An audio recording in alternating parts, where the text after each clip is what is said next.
Berjumpa lagi dengan Albara. Kita lanjutkan cerita budak bayangan. Jangan lupa share, like, komen dan subscribe. Budak bayangan bab 1366 teror bumi. Burung gagak itu melompat ke bahu Sunni, dan mereka menuju ke tempat persembunyian Nighmah. Kronos, dengan kesal, mengikuti mereka dengan senyum gembira. Meski begitu, Sunni tidak bisa berlama-lama kesal karena tatapan memuja yang diberikan lelaki tua itu padanya. Tuan Sunles, jika saya boleh bertanya. Dia memutar matanya dan menghela nafas.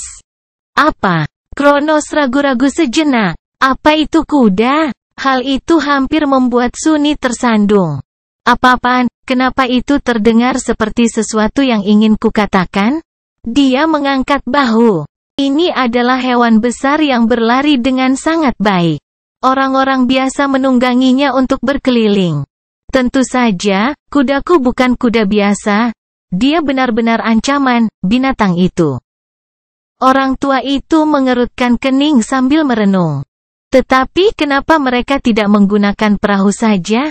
Sunni menekan keinginan untuk menggemeretakkan giginya dan menjawab dengan nada datar, dunia di luar makam tidak semuanya air. Ingat, kebanyakan orang hidup di darat. Kuda adalah hewan darat.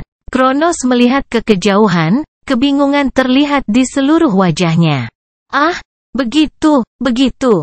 Apakah tidak ada kapal darat? Kelihatannya aneh. Rentetan pertanyaan terus berlanjut. Saat mereka mencapai bayangan gelap tempat Nighmah bersembunyi, Sunni merasa sedikit lelah. Ya, bumi terkadang berguncang, memuntahkan api, dan menelan seluruh kota. Tapi tidak terlalu sering. Kebanyakan saat gunung berapi meletus, gunung berapi hanyalah gunung yang mengeluarkan api. Dan gunung pada dasarnya adalah sebuah gunung besar. Batu tajam, cukup tinggi untuk mencapai awan. Ada es dan salju di atasnya, tapi tidak cukup udara untuk bernafas. Yah, ada banyak udara, tapi kamu tidak bisa menghirupnya tanpa mati.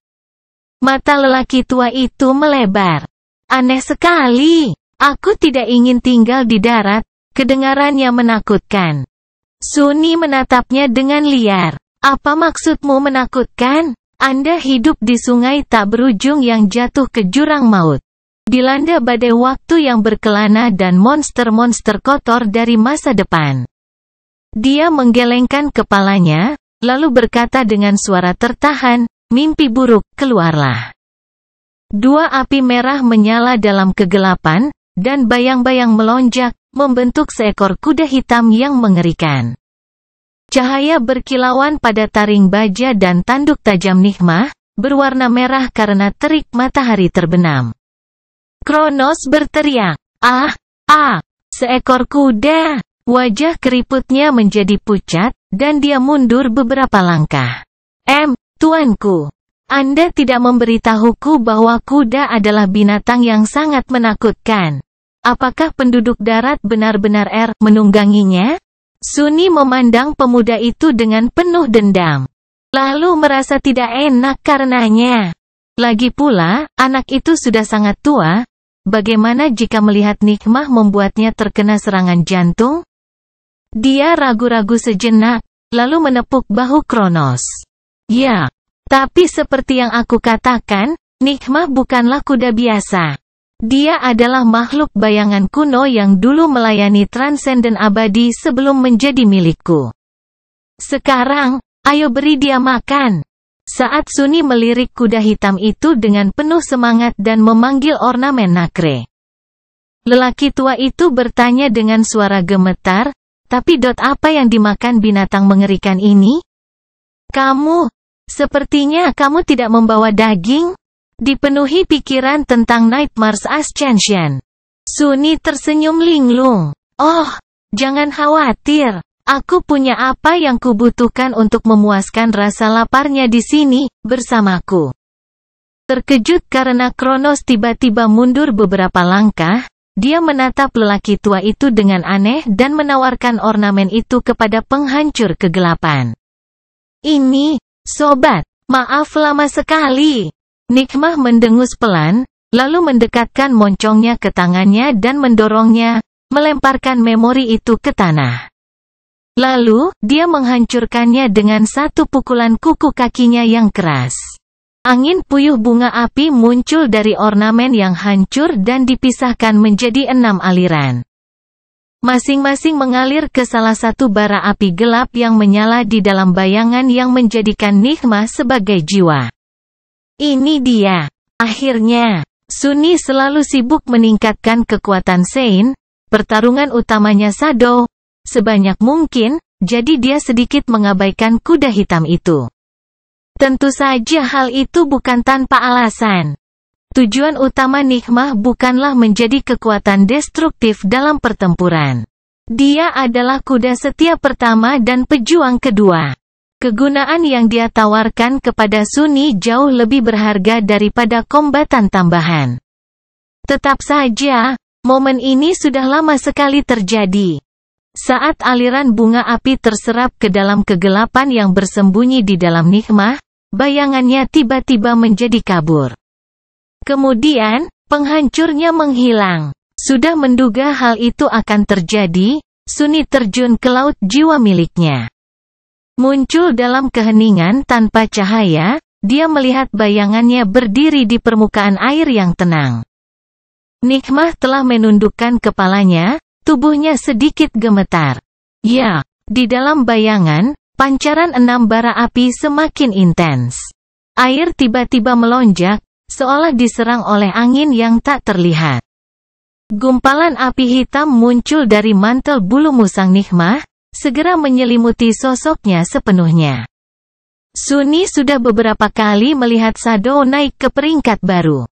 Dia tahu bahwa transformasinya tidak akan memakan waktu lama, tidak seperti evolusi ke kelas baru, perubahan ini hanya akan memakan waktu beberapa menit. Dia menunggu dengan sabar. Seolah merasakan pentingnya apa yang terjadi di dekat mereka, tetapi jauh dari pandangan mereka, baik Crow maupun Kronos tetap diam. Segera, transformasi selesai. Air yang gelisah kembali tenang, dan api hitam pun surut. Mimpi buruk terungkap dari balik tabir mereka, sama menakutkannya seperti biasanya. Penampilan luarnya tidak banyak berubah. Hanya pancaran merah dari matanya yang galak yang tampak lebih terang. Meskipun begitu, siluetnya yang mengerikan dipenuhi dengan kekuatan baru. Sunny menyeringai. Teror yang meningkat. Kudanya sama kuatnya dengan makhluk yang telah dibunuh Nephis di puncak menara merah sekarang. Faktanya, bahkan Sunny, yang memiliki tingkat ketahanan mental yang sangat tinggi, merasakan sedikit rasa takut mencengkeram hatinya ketika melihat penghancur kegelapan. Tunggu, bukankah aura ketakutannya tampak terlalu kuat? Mencoba menekan kegembiraannya, Sunny memaksa dirinya untuk terus melihat Nikmah dan memanggil Rune. Sesaat kemudian, ekspresinya berubah. Apa? Kapan ini terjadi? Penghitung pecahan bayangan telah diisi dan dikosongkan. Tentu saja Sunny tahu itu. Namun, apa yang tidak dia duga akan dilihat? Apakah itu counter dari mimpi buruk yang ditaklukkan telah terisi juga? Kutukan mimpi, kemampuan teror mimpi buruk, telah dibuka. Berdiri di dekat Sunny, Kronos dan Gagak Eko bertukar pandangan bingung. Mengapa Lord Sunless tampak begitu bersemangat? Burung kecil itu memiringkan kepalanya dengan sadar dan mengoceh dengan rasa superioritas kuda. Budak bayangan bab 1367 Kutukan Mimpi. Rune itu berkilauan dalam kegelapan, dikelilingi oleh ketenangan. Terhipnotis oleh mereka, Sunny membaca dengan rakus, bayangan, mimpi buruk. Peringkat bayangan, naik. Kelas bayangan, teror. Fragmen bayangan, 0/300. Dia sudah tahu apa yang diharapkan, tapi melihat kata Ascended masih membuatnya bersemangat. Di lain waktu, Sunny akan tetap tinggal, menikmati pemandangan perubahan Rune, tapi dia jauh lebih tertarik pada hal lain saat ini. Pandangannya meluncur ke bawah. Deskripsi bayangan kuda cantik ini dijinakkan oleh Lost from Light yang berbahaya di kedalaman mimpi yang mengerikan. Kedua bayangan itu berjuang melewati mimpi buruk yang tak terhitung banyaknya, menghancurkan semuanya, tidak ada yang mau menyerah, jadi pada akhirnya, mimpi buruk itu yang menyerah. Meski bersemangat, kenangan pertarungannya yang mengerikan dengan nikmah membuat Sunny tetap. Atribut bayangan, Swift, Dark Destroyer, Dreadlord, Dreamwalker. Atributnya sama seperti sebelumnya. Kudanya cepat, dapat melakukan perjalanan melalui mimpi, dan tumbuh lebih kuat ketika ditakuti atau dikelilingi oleh bayang-bayang. Menatap Sunny akhirnya tiba pada rangkaian rune yang paling menarik baginya. Kemampuan bayangan, bayangan mengalir, mantel ketakutan, mimpi buruk, kutukan mimpi. Matanya sedikit melebar. Dua kemampuan pertama tidak berubah. Bayangan mengalir memungkinkan nikmah bergerak melalui bayangan dengan kecepatan menakjubkan, dan juga menjadi salah satunya. Mantle of Fear adalah serangan mental yang kuat yang menimbulkan teror pada mereka yang terkena dampaknya. Namun, dua kemampuan kedua, rune yang menggambarkannya berbeda. Itu terjadi lebih cepat dari yang kukira. Kemampuan mimpi buruk memiliki nama yang sama dengan kuda jantan hitam. Saat ini, deskripsinya berbunyi, deskripsi kemampuan mimpi buruk, bayangan ini dapat menciptakan dan memuat mimpi buruk. Semakin banyak mimpi buruk yang terjadi, semakin kuat ia tumbuh, baik di dalam maupun di luar mimpi. Mimpi buruk yang tidak aktif, 287. Mimpi buruk yang terbangun, 252. Mimpi buruk yang meningkat, 455. Mimpi buruk transenden, 6. Mata Sunny berkilau gelap. Itu 1000. Mimpi buruk tidak hanya mencakup mimpi-mimpi mengerikan yang cukup untuk membuka kemampuan terornya, namun karena sifat dari pembawa mantra mimpi buruk. Sebagian besar mimpi-mimpi ini juga jauh lebih kuat dari yang diharapkan, sampai pada titik di mana kenaikan pangkatnya tidak berhasil. Mereka usang. Kuda jantan hitam itu bahkan berhasil menemukan dan mengalahkan 6 mimpi buruk milik para suci, atau mungkin kekejian yang terkorupsi. Setiap mimpi buruk yang ditaklukkan menambah sedikit kekuatan, seperti yang dilakukannya dengan menyerap pecahan bayangan. Yang lebih penting, beberapa rune terakhir, yang sebelumnya tidak memiliki cahaya, akhirnya bersinar dengan cahaya halus.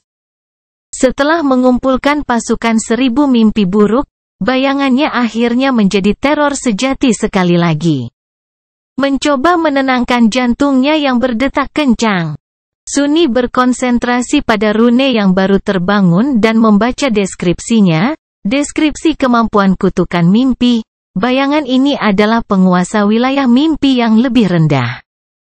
Ia mampu menidurkan makhluk hidup dan memenjarakan jiwa mereka dalam labirin mimpi buruk.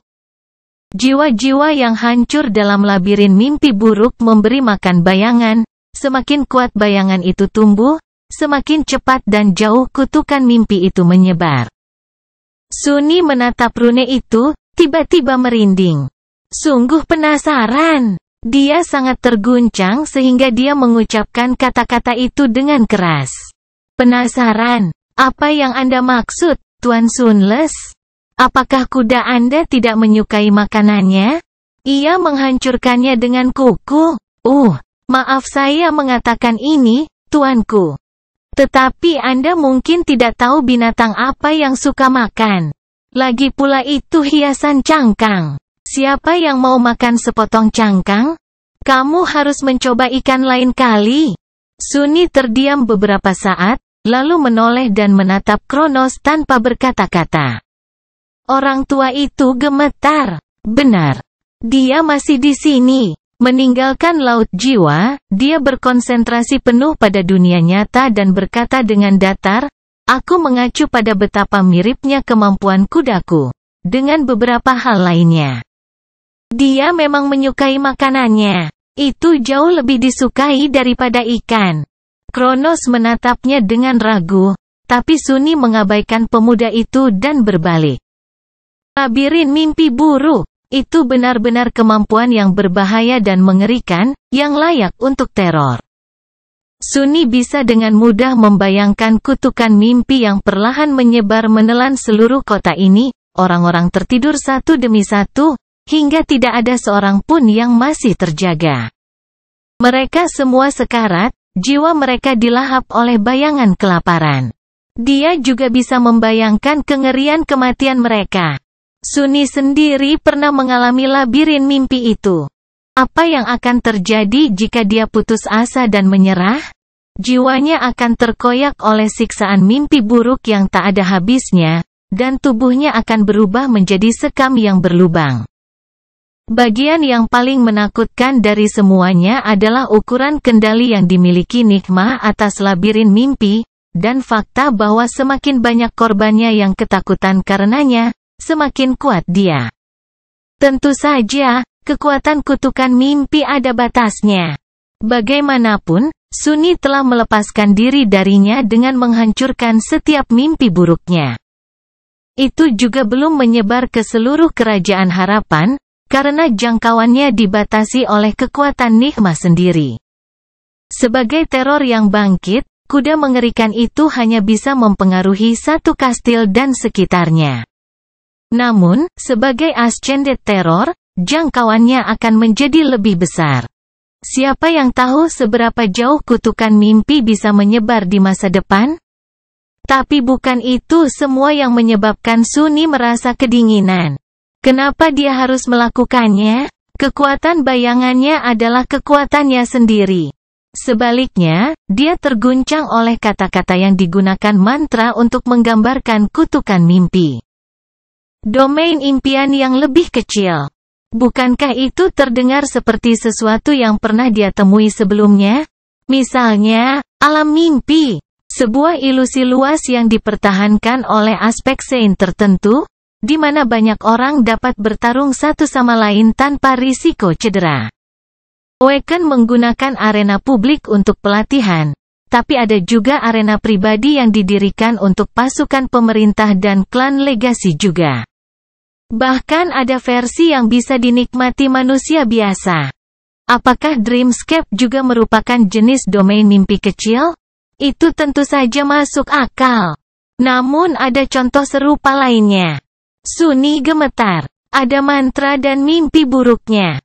Ada alam impian itu sendiri.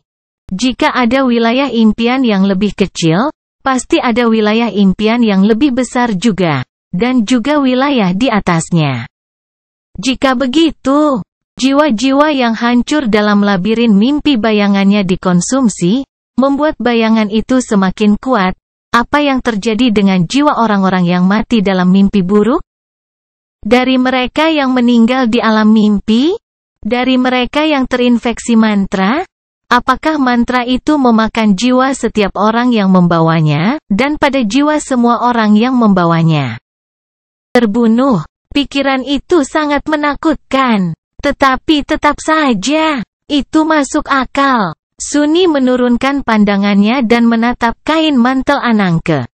Ketika seorang yang terbangun memunculkan sebuah memori, memori tersebut diwujudkan dari esensi jiwa mereka. Dari manakah dunia dalam mimpi buruk diwujudkan? Dia menoleh dan mengamati Valen Grace.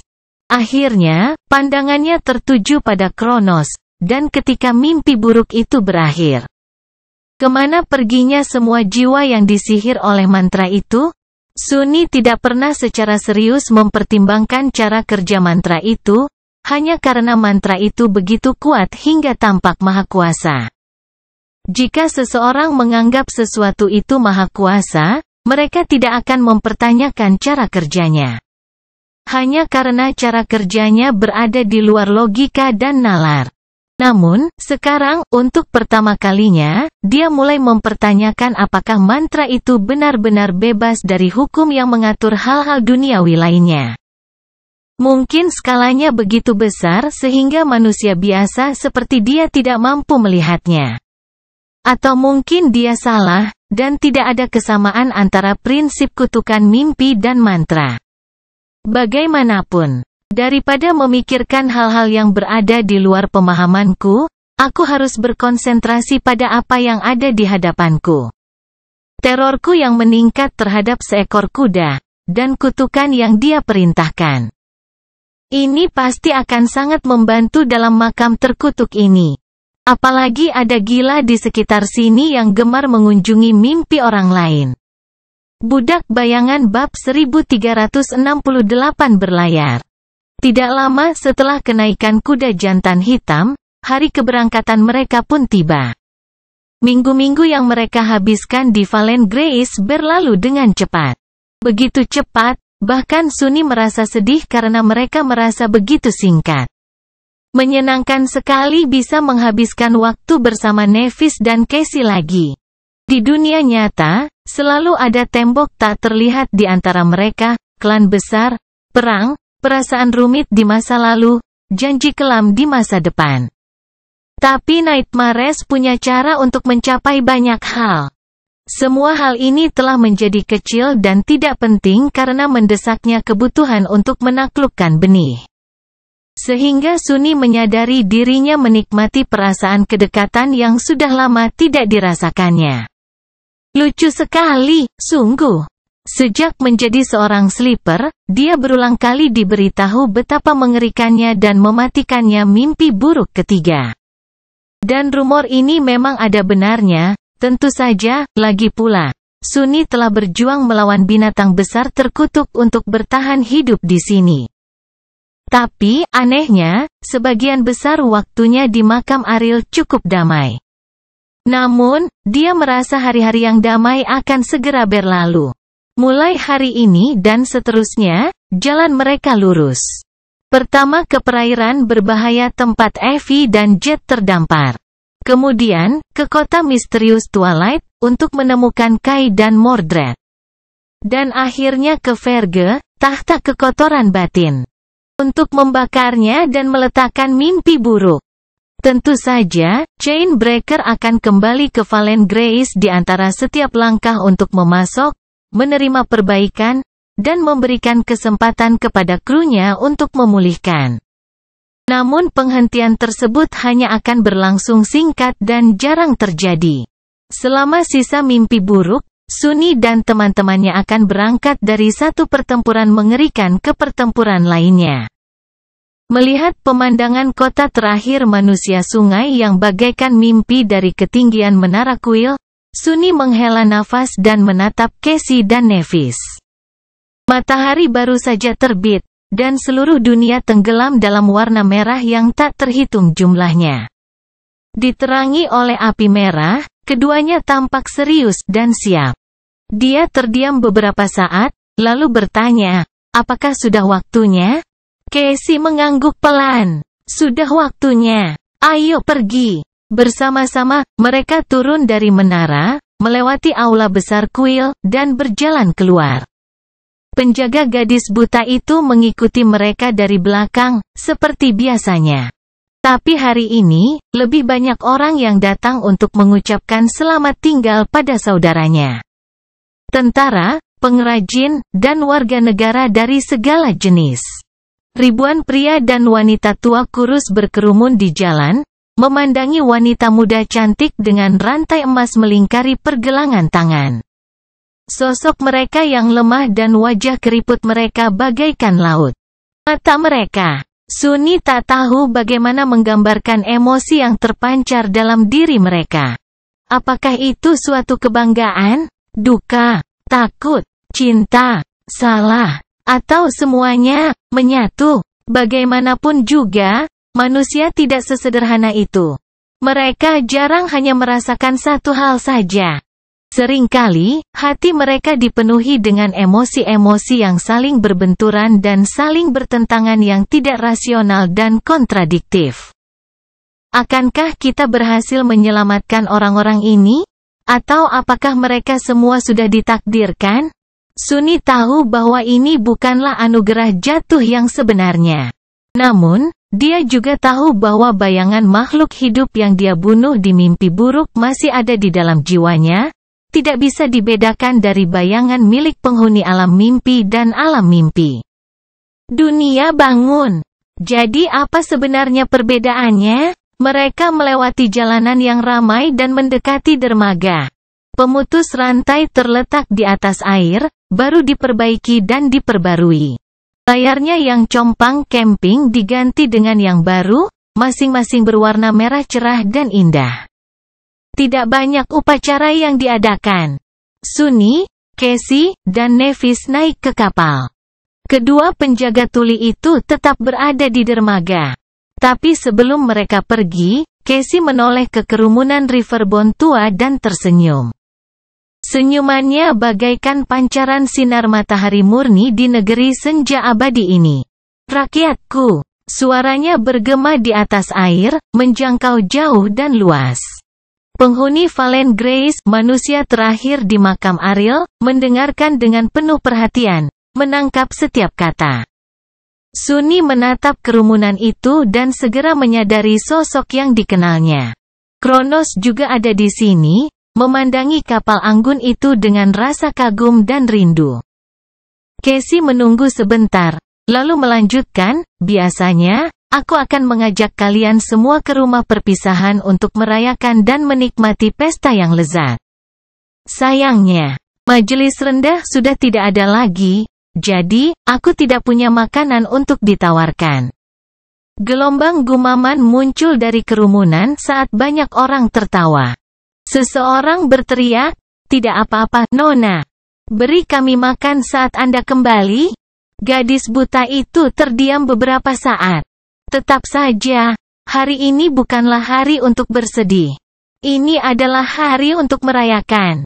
Perjalanan yang kutinggalkan ini bukanlah yang terakhir. Sebaliknya, ini adalah awal dari era baru, era yang lebih baik. Era yang lebih baik, rahmat dan kebebasan. Dia mengangkat tangannya, dan menariknya terpisah, dengan mudah memutuskan rantai emasnya. Tautan yang hancur jatuh ke dalam air. Casey tersenyum lagi. Nyonya pengubah bintang, Tuan Sunless, dan aku. Kami akan berangkat untuk mengumpulkan orang luar yang kuat dan menaklukkan kekotoran batin, untuk selamanya. Kemenangan kita sudah pasti. Aku tahu, ini akan menjadi proklamasi kosong jika ada orang lain yang mengatakannya. Namun, bagi penduduk Valen Grace, Casey adalah saudara kandung terakhir. Oracle yang telah membimbing rakyatnya selama beberapa generasi, dan mengetahui rahasia masa lalu dan masa depan. Mendengarnya, mereka menatap dengan mata terbelalak. Sesaat kemudian, suara gemuruh terdengar dari kerumunan. Bunda Maria tahu, dia melihatnya. Kemenangan. Kemenangan kita terjamin. Menatap lelaki tua yang berduka, kesedihan mereka hilang. Sunny mencondongkan tubuh sedikit dan bertanya sambil berbisik, "Kamu tahu? Apakah kamu menerima visi tentang takdir?" Casey membeku, lalu sedikit bergidik. Sesaat kemudian, dia menoleh padanya, senyumnya berubah rapuh. Mata birunya yang indah bersinar dengan pantulan langit merah. Dia berlama-lama sebentar, lalu menjawab, "Siapa yang peduli dengan takdir? Jika takdir tidak berpihak pada kita, kita akan menghancurkannya." Sunny menatapnya, bingung. Sudut mulut bergerak-gerak. Apakah akuarium menghancurkan takdir itu mudah? Gadis buta itu sedikit menundukkan kepalanya dan kembali menampilkan kepadatan. Jawabannya yang tenang hampir tenggelam oleh teriakan gembira. Tidak. Itu tidak mudah. Sama sekali tidak mudah. Segera, layar pemutus rantai terisi angin. Kapal anggun itu bergerak perlahan, meninggalkan banyak suara. Orang-orang dari Valen Grace menyaksikan kapal itu berlayar menjauh, melambai dan mendoakan nasib baik bagi wanita mereka di hari-hari mendatang. Tapi kemudian, mereka menghilang dari pandangan, tertutup kabut merah. Tidak ada apapun selain hamparan udara luas yang tersisa di depan mereka. Pertempuran pertama dari sekian banyak pertempuran sudah dekat. Budak Bayangan Bab 1369 Perpustakaan Hilang. Tujuan pertama mereka adalah menemukan Jet dan Effie. Casey sudah bisa menentukan area umum di mana mereka terdampar, tapi tidak tahu kenapa. Dia juga tidak yakin bahaya apa yang menunggu pemutus rantai di wilayah berbahaya di sungai besar itu. Namun, dia punya petunjuk. Masalahnya adalah petunjuk ini dikuburkan di salah satu kuil Valen Grace yang hilang. Istana tempat Sybil yang ternoda pernah dikubur hidup-hidup. Selama pertempuran memperebutkan kota, kuil tersebut telah dibuka segelnya, dan kapal-kapal pulau yang tidak dapat diselamatkan ditinggalkan. Terbebas, mereka dibiarkan mengikuti arus. Armada lainnya melarikan diri ke hulu, dan tetap berada di sana hingga hari ini. Namun demikian, penghancur rantai bergerak ke masa lalu sekali lagi, mencari distrik yang hilang. Sunny, Nevis, dan Casey akan menemukan kuil yang hilang. Membunuh Sybil yang tercemar, jika makhluk itu masih tinggal di sana, dan menelusuri perpustakaan kuil untuk mencari informasi tentang tempat Effie dan Jet terjebak. Sunny bersandar di sisi Casey dan mengumpat pelan. Kecinya juga telah ditambal dan diperbaiki. Dengan tiang-tiangnya dibongkar dan disimpan, kapal itu menyerupai sekoci yang sebenarnya. Pengrajin Valen Grace juga telah membangun sarang sebenarnya untuk itu, dengan tali dan katrol untuk menurunkan Casey ke dalam air dan mengangkatnya kembali bila diperlukan. Nevis berada di buritan, mengendalikan kapal, sementara Casey memeriksa garis esensi kapal kuno yang rusak di dekatnya. Melihatnya, dia memutuskan untuk beristirahat selama beberapa menit dan bertanya dengan sedih, kenapa Sybil itu tidak dibunuh setelah menyerah pada kekotoran batin. Menyegel kuil saja sepertinya bukan solusi yang dapat diandalkan. Apalagi sepertinya hal itu dilakukan dengan terburu-buru, dengan semua barang berharga yang tersisa di dalamnya. Siapa yang pergi begitu saja, dan kehilangan seluruh perpustakaan? Gadis buta itu teralihkan dari pikirannya dan menoleh padanya, rambut emasnya berkibar tertiup angin. Dia terdiam sejenak, lalu mengangkat bahu. Aku tidak begitu yakin. Itu terjadi jauh sebelum kita memasuki mimpi buruk, jadi mungkin orang-orang dari Valen Grace tidak sanggup membunuh salah satu saudara kandung mereka. Kamu lihat betapa bertentangannya mereka terhadap kita. Mungkin menyegelnya masuk ke dalam dan mengubah kuil menjadi mausoleum lebih aman. Dia menghela nafas dan menggelengkan kepalanya. Tapi aku setuju. Itu adalah sebuah kesalahan. Saat aku memasuki mimpi buruk, kita bisa saja melestarikan seluruh kota jika bukan karena cara mereka yang salah. Ada dua saudara kandung yang tersisa di Valen Grace saat itu, dan salah satu dari mereka baru saja menyerah pada kekotoran batin. Tapi dia masih baru mengenal kekuatan jahatnya. Pertarungannya mengerikan, tapi kita bisa saja menang. Wajahnya menjadi kusam. Bencana baru terjadi setelah segel kuil tua itu terlepas. Begitu benda itu keluar, tidak ada yang bisa menghentikannya. Sunny mengangkat alisnya dengan ekspresi ragu. Namun kamu ingin kami mencarinya? Casey menghela nafas, lalu tersenyum ringan. Ya, aku sendiri tidak cukup untuk melawan makhluk itu dan mencegah kota itu tenggelam. Tapi kita bertiga bersama-sama, itu adalah cerita yang benar-benar berbeda. Menurutku kita tidak akan mempunyai banyak masalah dalam menghadapinya. Jika kita gagal mengalahkan satu pun devil, tidak ada gunanya mencoba menaklukkan Nikmah, bukan begitu? Sunny tersenyum miring. Kukira ada alasan lain mengapa mereka juga ingin membunuh Sybil yang ternoda. Konflik mimpi buruk tampaknya terkait dengan nasib Valen Grace, dan peradaban manusia sungai secara keseluruhan. Akhir alami dari cerita ini adalah kepunahan total, itulah sebabnya Sunny dan Nevis bertekad untuk menghancurkan Verge dan menyelamatkan kota manusia terakhir. Namun melenyapkan sumber kekotoran batin saja tidaklah cukup. Saat ini, penduduk Valen Grace sedang dikutuk, tidak ada alasan lain selain karena mereka terlalu tua dan lemah untuk memiliki anak. Untuk memastikan lahirnya generasi baru masyarakat sungai, kota ini harus kembali ke posisi semula di hilir. Hal ini tidak mungkin dilakukan karena masih ada sibil yang ternoda. Jadi, makhluk itu harus pergi.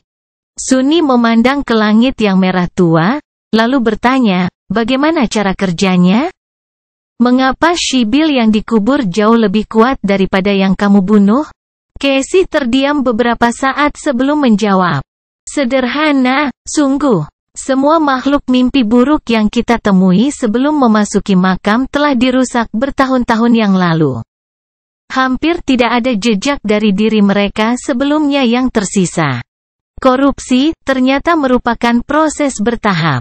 Sibil yang kubunuh telah tidak menjadi kekejian selama lebih dari seminggu. Dia sebagian besar masih manusia. Namun, yang lainnya telah menghabiskan waktu yang lama tersegel di kuil itu. Makhluk yang melepaskan diri darinya hampir tidak bisa disebut manusia. Kekuatannya lebih besar, dan mereka juga lebih terbiasa. Sunni menghela nafas. Itu masuk akal. Karena rasa ingin tahunya terpuaskan, dia memutuskan bahwa sudah waktunya untuk kembali melakukan latihan yang sulit. Dia berusaha menguasai ilmu sihir nama-nama. Sayangnya, Sunni tidak membuat kemajuan apapun.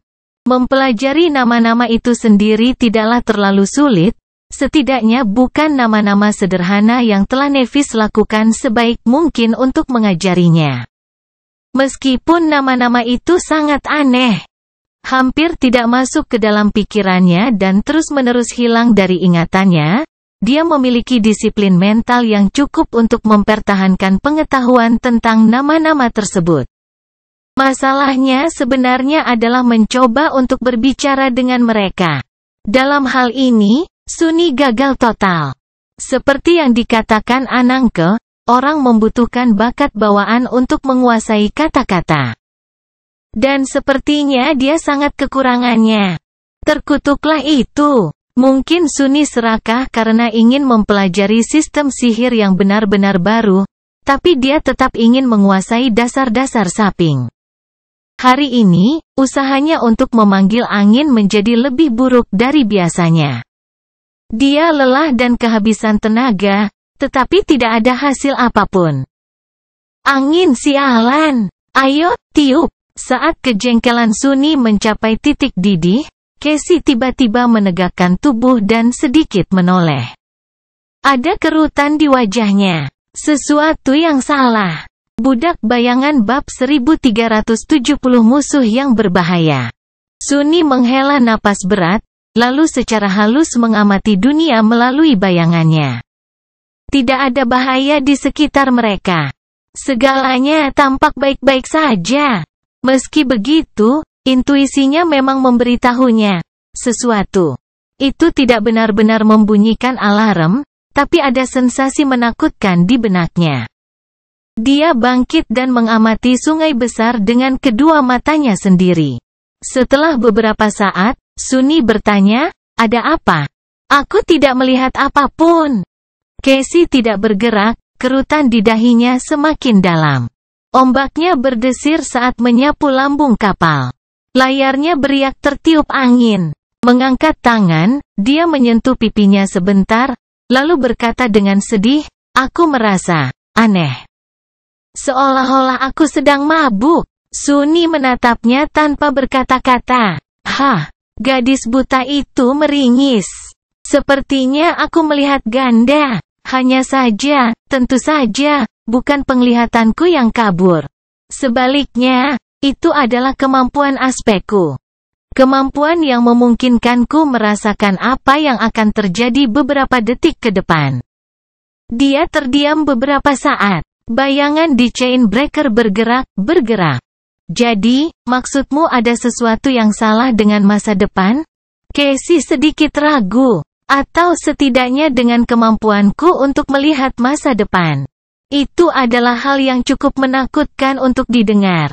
Sunni melihat sekeliling sekali lagi, memperhatikan betapa damainya lingkungan di sekitar mereka. Langit bersinar indah dengan warna merah yang tak terhitung jumlahnya, tanpa ada awan yang terlihat.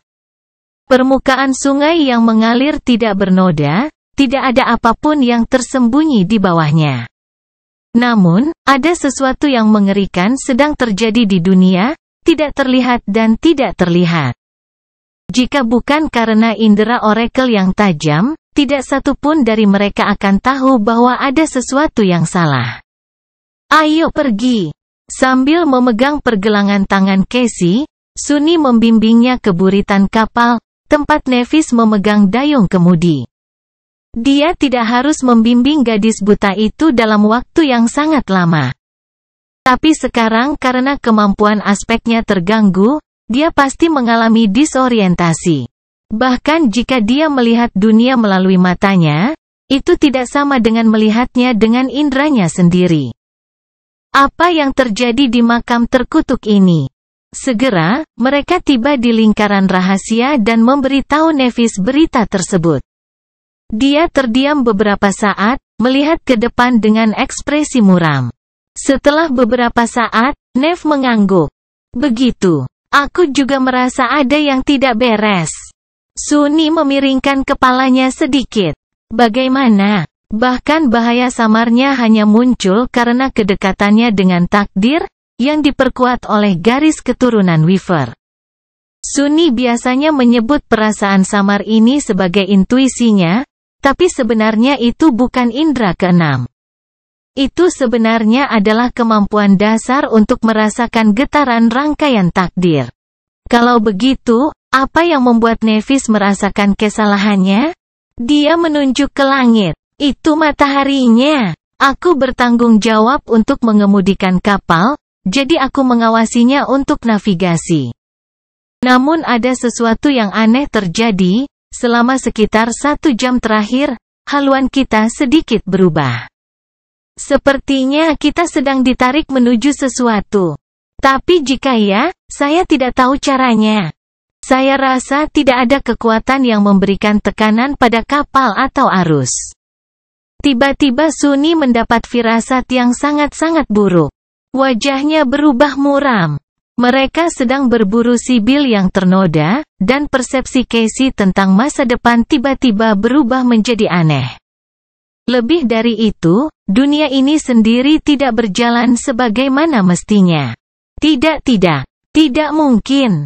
Apakah bisa? Melirik gadis buta itu, dia bertanya dengan datar, katakanlah, Casey, benda yang terlepas ketika kuil itu dibuka segelnya.